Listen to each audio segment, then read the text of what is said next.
ये तालिबान और चीन की प्रेम की नई ऑफिशियल कहानी है।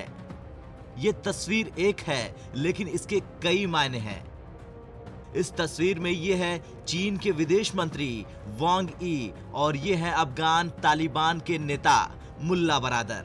अमेरिकी सेनाओं के चीन से लौटने के बाद ये तालिबान की पहला चीन का दौरा है। हालांकि तालिबानी नेता मुल्ला बरादर 2019 में भी चीन जा चुके हैं, लेकिन अभी उनके जाने के वैश्विक स्तर पर अलग मायने क्या हैं? जाहिर है इस मुलाकात के पीछे क्या तालिबान और क्या चीन दोनों के अपने अपने हित हैं।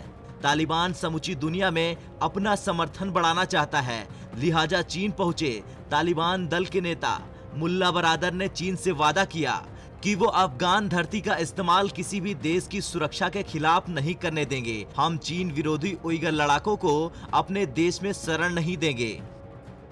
अब इसके क्या मायने हैं वो समझाएं, उससे पहले चीन ने तालिबान के साथ दोस्ती के लिए क्या शर्त रखी वो भी जान लीजिए।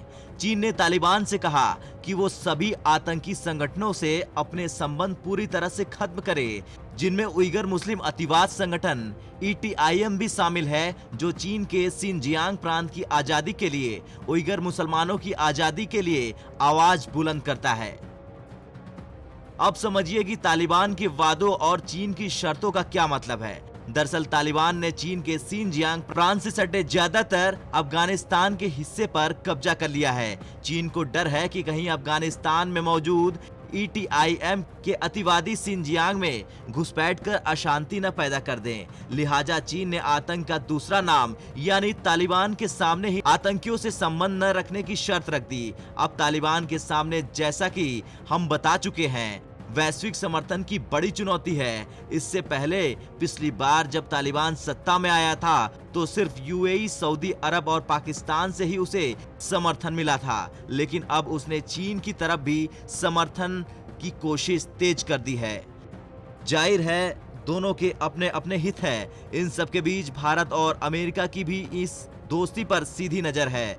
आज भारत और अमेरिका के विदेश मंत्रियों की बैठक में भी अफगानिस्तान के मसले पर बातचीत हुई, जिसमें अफगानिस्तान में स्थित सुरक्षित अफगानिस्तान को लेकर बातचीत हुई।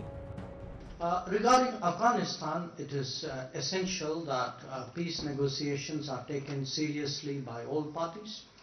The world wishes to see an independent, sovereign, democratic and stable Afghanistan at peace with itself and with its neighbors. Even as we withdraw our forces from Afghanistan and NATO and others withdraw their forces, we remain very much engaged in Afghanistan. खैर America और भारत अफगानिस्तान में शांति पर काम कर रहे हैं, लेकिन चीन सिर्फ उइगर मुसलमानों को दबाने और उनके लिए लड़ने वाले अतिवादियों को रोकने के लिए तालिबानी आतंकियों का समर्थन करने से भी बाज नहीं आ रहा है। जाहिर है यही चीन का चाल चरित्र है। वो अपने फायदे के लिए वैश्विक शांति को भी ताक पर रख सकता है। ब्यूरो रिपोर्ट, भारत तक।